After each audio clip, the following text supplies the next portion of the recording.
Morning, you guys. Didn't announce this live experience because it just felt like we needed to shoot it. But here we are. So, welcome to, Bobo just was snoozing because he's got such a rough life. Snoozing in his little bed with his friends. But I'm going to show y'all a nice feel-good warm-up sequence that we went through this morning in the Zoom group training session, which I have to say, I took a screen grab. Everyone overslept but my mom, which was really cute. So we got to hang out with mom for an hour. So what we're going to do here is we're going to go through a few movements that will really open up. When I say T-spine, I mean your upper back, thoracic spine. Okay, so basically the rib cage through the shoulders. So we're going to open up the T-spine. We're going to get some good rotation through that area as well as some extension. We're going to do some kind of rocking to open the hips up, just a subtle kind of like, reset, I guess you could say. And we'll also do some bridging. So what we're going to do, I'm just going to use the sandbag since it's here. Hold on. Let me grab a bolster for my little head. Oh, yeah. So, all right. So, I'm going to show actually a few options. This first exercise that we're doing, and we did this in a format of doing 40 seconds of work and 20 seconds of rest. You can also do these for reps, but I like kind of doing more of a timed interval kind of format so people can kind of just focus on getting those warm-up exercises done and not really feeling like they have to hit a specific number of reps, because we're not trying to rush through these. It's more about getting the breathing in and really kind of feeling where things are tight and spending a little bit of time there. So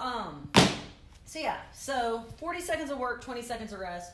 We're going to start on one side on what's called an open book. So y'all are going to lay on the floor. Don't fall back asleep. It was tempting this morning. Yeah, I'm so sleepy. So you want to grab something that will allow you to kind of prop your head up so that it's in line, your neck is in line with the rest of your spine. Pillow, towel, whatever. So what we're going to do is, starting from a straight position here, we're going to take this top leg and flex it at 90 degrees at the hip, 90 degrees at the knee. If you've got something that you can bolster underneath this, we're going to use an ultimate sandbag. Something to kind of give you a little space there. It's not, you don't have to, but I kind of prefer to do it that way. You're going to take this bottom side hand and place it on the side of this knee. Okay, so we're going to do what's called an open book. And essentially what we're doing here is we're going to take this top arm. So the first step is to take a belly breath in. And then as you exhale, we're going to bring the arm over and across. Whoop. Don't have a sand dune in the way. Okay, so pretend that's not there. But we're trying to pull this shoulder to the floor as we breathe all the air out. Okay, so that's annoying that that's there, but that's okay. So once all the air is out, we're going to come back and we'll reset and we'll go again. Here, I'll move it. Welcome. Good thing you have your assistant. Thank you. So we're going straight across. So it's important to note that if your lats are tight, which a lot of people they are, your arm might want to go here. You want to bring it straight across, okay, for what we're doing, just to get more benefit out of it. And you don't want to like force it to the ground, right? Yeah, you don't want to force anything. I was just going to say because sometimes my right side doesn't want to. So yeah, you never want to force anything. Like you just want to see where your limitations are and then just kind of hang there where you're able to breathe, okay?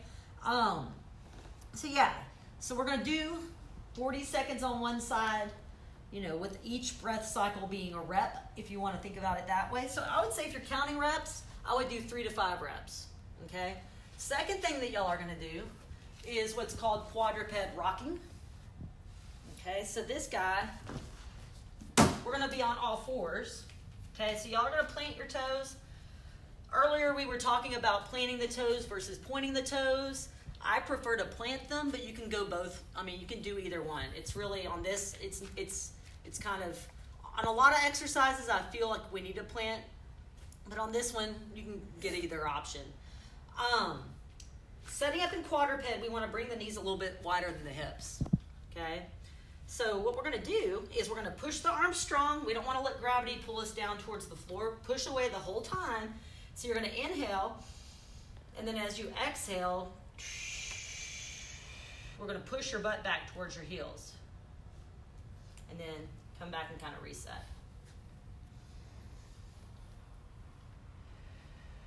So you'll see from the side, it's kind of neat because it looks like I'm doing a squat. But this is a really good way to get in some good movement through the hip.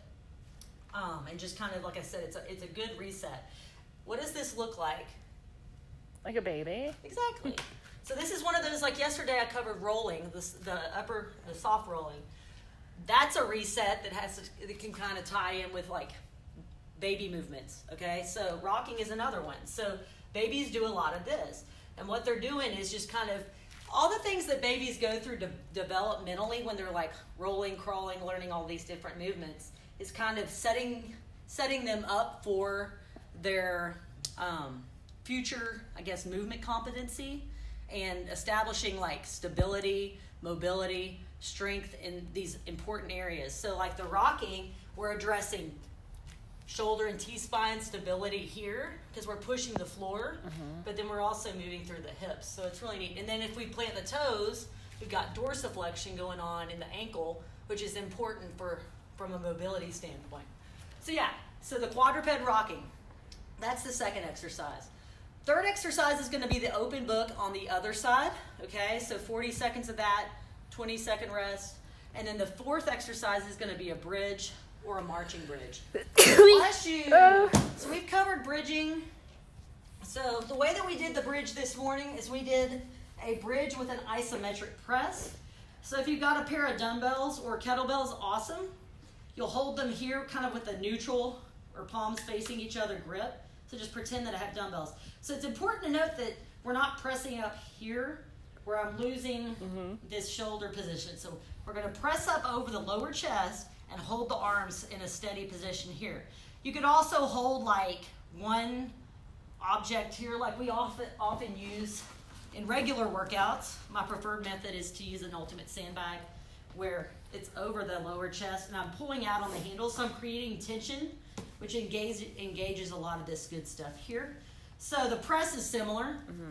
So what we're going to do here... I always have to remind myself, too, to keep my shoulders down. Yeah, so you don't want to shrug up and use your traps. Yeah. And that's important, too. The more you come over your face, that's going to automatically make you use all those muscles we don't want you to. So lower chest, and then we'll go through. So Mom asked a good question, actually, this morning. She asked if you... she wanted me to clarify. You could hold this position and just do a 40-second hold for what we were doing. Just hold your bridge. So I'm pushing through the entire foot on both feet, okay? I'm really feeling all of this stuff like lock in. So that's one option. Second option would be just more of a dynamic up and down, okay? Then the third option would be marching bridges, where we're trying to keep the hips from getting cray-cray and going that route. So that's your little, wake it up and warm it up, to quote Stephanie. Can I show it? Yeah, you can show that. So that was our warm up this morning. Open books, quadruped rocking, open books on the other side, and then bridges with an iso press. Yeah, and it was lovely. Yeah, Mom and Shan both loved it. Yeah. Everybody else that overslept, y'all would have loved it too. So y'all try that out at home. It should feel good, kick off your day to a good start, and we'll catch y'all tomorrow. Oh, wait, Bobo. Oh, wait. Oh. I'm like... I stood there like this. Ding. He's still in bed. Lazy. Bobo. Dina is the one that brought him almost all of these toys that are in his bed, by the way. He's got his avocado. He's got so many babies. Yeah, these are from Dina. All right. Okay. So say bye. Going back to bed.